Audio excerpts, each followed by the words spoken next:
Chapter 8. The Prince of Nothing. A little girl, dressed in rags, her face, hands and feet blackened with dirt. She was a pathetic sight. "All right," chirped the girl. "Who are you?" demanded Alfred. "Who are you?" she asked back. "I asked first." "What do you think you're doing sneaking in here from outside?" demanded Nanny. "Well," Alfred noticed that the girl was pongy. Pongy was actually putting it very politely, very stinky. Pongy is low on the stinky scale. He's even created a scale of stink from stale all the way through to putrid. I think she was high up on the stinky scale.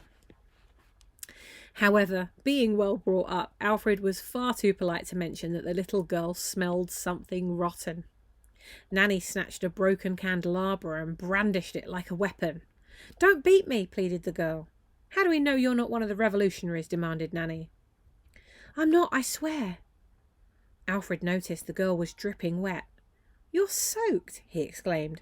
"How did you get into Buckingham Palace?" said Nanny. "This palace is a fortress. Come on, out with it." "I swam." "Nonsense," scoffed Nanny. "No, it ain't," snapped the girl. "Years ago there was all these trains that ran under the city. The London Underground," replied Alfred. "I have a book on it upstairs in my room. It hasn't run for 50 years. Yeah, most of the tunnels collapsed ages ago, but there is one that is all flooded." "Flooded?" asked the boy. "Yeah, this tunnel is underwater, leads all the way from the Thames, so right under the palace." "Well, in all my years of working here, I never knew that," remarked the old lady. "It's a secret," hissed the girl. "Nobody knows." "Well, I know now," replied Nanny. "Me too," added Alfred. "Silly girl," said Nanny. But the girl was not going to be mocked like this. "You don't know exactly where it is, though, do ya?" she retorted, before a smug grin settled on her face. Alfred smirked. This little one had spirit. "What's your name?" he asked. "Might." "Might what?" "No, just Might." "Might as in might, M-I-G-H-T, or as in might, M-I-T-E? "I don't know spelling. They call me Mite, 'cause I'm a little mite." "That's Might," he said. The girl just shrugged her shoulders as if to say, "I don't care." "You still haven't told us why you've broken into Buckingham Palace," snapped Nanny. Might gulped. "I was starving. My belly hurt something horrible with hunger. I was looking for the kitchen to rob some food. Then I heard footsteps and I hid in here." "Do you not have your dinner?" asked Alfred. "Dinner?" she exclaimed. "What planet are you on?" "A nibble of a mouldy old biscuit is all I've had all day." "Really?" The prince was flabbergasted. "You have absolutely no idea about life outside this place, do you?" "Well, in here you've got everything. Outside we've got nothing. The story is there's mountains and mountains of food in this palace, but the king just won't share it," continued Might. "Stuff I've only ever dreamed of. Cakes and sweets and chocolate," she said, her eyes gleefully lighting up at the thought. "Don't have the eggy weggy," offered Alfred.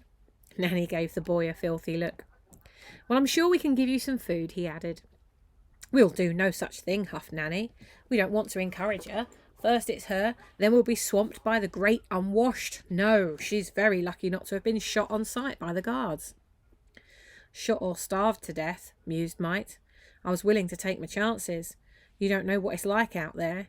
That's why one day there's going to be a revolution." "I've heard quite enough of this," snapped Nanny. "I'm sure there's something we can do to help all those on the outside," said Alfred. "Oh yeah, what are you going to do then, posh boy?" Alfred stammered. "Well, The truth was, he didn't have the faintest idea. "Who are you, anyway?" she asked. "You don't know," sputtered the prince. "Should I?" "I'm the prince," he announced grandly, as if there were no other way to announce you were royalty. "Prince of what?" asked the girl. "Prince of..." For once, the prince was lost for words. "Prince of nothing," she announced. Judging by the look on Nanny's face, she had heard quite enough. How dare you be so rude, snapped Nanny. It's true, no one out there has seen your royals for years. All we see is the face of this Lord Protector. Good knows what he's up to. I don't want to hear another word out of you, chimed Nanny. You show me where this underground river thingy is and I'll let you go. The girl thought for a moment. I'll show you where it is if you give me some chocolate. The cheek of it, exclaimed Nanny. Please, Nanny, implored Alfred, let's give Mite some chocolate and some for her family. I don't have any family. My mum and dad were shot by the royal guards when I was only 3. Oh no, whispered Alfred. I'm so sorry. I'm sorry too. There must have been a reason, said Nanny. Perhaps they were revolutionaries. They were shot for stealing a loaf of bread. Alfred was shocked to his core. So this was what his country had become. That's evil, he said. Show me how you got into the palace, said Nanny, changing the subject, and I'll bring you the biggest bar of chocolate you could ever imagine. I can imagine a really big bar, like ginormous. Then show me where you broke into the palace right now. The little girl looked at her with suspicion in her eyes. I don't trust you, old lady. I don't trust you one bit. Nanny has looked after me my whole life, announced Alfred, jumping to her defence. I couldn't trust her more.